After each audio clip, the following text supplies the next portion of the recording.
Hey there, guess what? If you're a farmer, you can have your low tunnels paid for by the NRCS. They have this cool new program where farmers can get $4 to $5 for each square foot to help with a Quick Hoops low tunnel system, frames and fabric included. It's like free money to help you grow more stuff on your farm. Want to learn more about Quick Hoops and the NRCS program? Click on the link below. What constitutes carbon saturation in the soil? Is that a property of the mineral makeup of that soil? So, sand, silt, clay, that is. And yes, indeed. Okay. And then when it gets to that saturation point, let's say I have soil X, it's at saturation. Like I can't put more carbon into the soil at that point. Does that somehow affect the evolution of plant life above it? Meaning, if they were producing 1.1 units of carbon and they needed 1, soil can't absorb that extra 0.1. Where is that 1 going? Or plants dying off to basically say, okay, we need to deplete carbon in the soil? So you frame it correctly that that upper threshold, it is set by the physical properties. So a soil is composed by about 25% water, 5% carbon, and the rest is mineral. Okay, so percentage between sand, silt, and clay.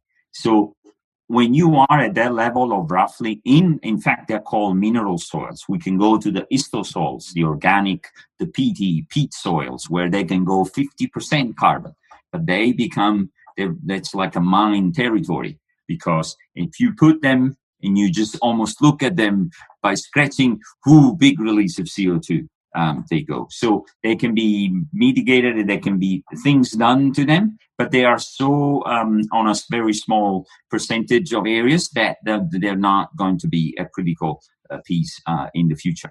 But so the mineral soils, once they reach this, yes, vegetation is, but the vegetation, what you didn't necessarily, plants build carbon from the atmosphere. So that carbon, it's not used. It's, if you don't till it, it remains the way it is. So roots grow, die off, and nothing changes.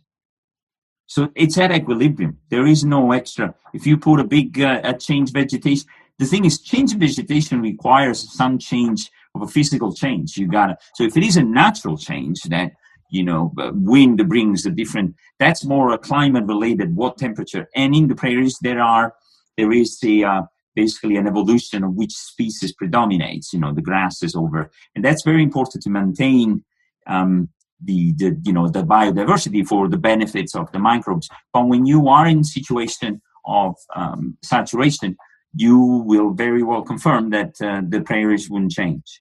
So they're balancing themselves out. They're in equilibrium. They're balancing themselves out. The roots that die, they get rebuilt, and that number does not change. So thinking about that in a cultivation sense, now we move to man coming in here. Exactly. And you have a grower. Let's say their soils were at carbon saturation due to just good growing practices, whatever that means, and they start adding additional organic matter to the soil surface, compost, manures, some sort of organic mulch. If the soil's already at carbon saturation, you're adding all this new carbon to the soil. What happens? It basically it's lost. It reaches the term carbon is the element of carbon.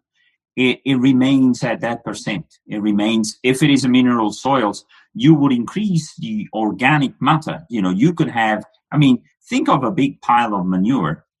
That's much greater percentage of, organic compounds. But it's different than the organic carbon as an element that we're saying. The reason there is not necessarily to worry about that problem, it's a good problem to have, because 5% organic matter, 5% carbon is 10% organic matter.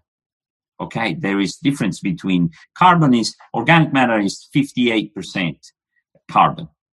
So we're already looking at 10% organic matter not being in organic soils and histosols, hard to see. If you go to the thumb in Michigan, where I'm located, those are 15, 20% organic, but those are PD soils. Those are ester soils. They're very different mineral compositions, totally different individuals, totally different beasts.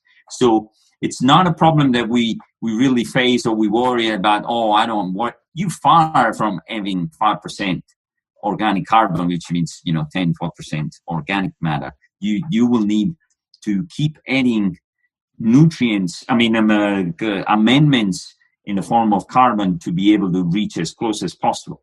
The secret, Diego, is that the main issue of what we may do a good job is that we often lose that carbon by opening the jar. And that's very hard to comprehend in terms of saying, well, I have to. I'm a vegetable grower.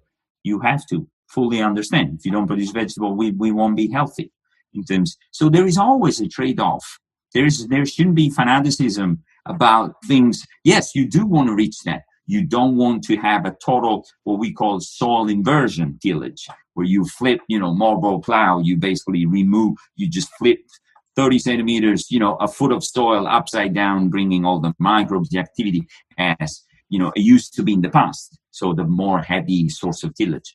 If you scrape the surface and you basically, your damage in terms of carbon losses is mitigated.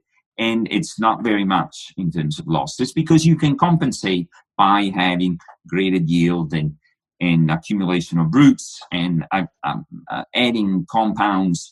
And because you want to build that soil organic carbon for all the benefits that we just said, be able to hold water, be able to release nutrients, have healthy soil. It's just the synonym of a healthy situation if you have that carbon.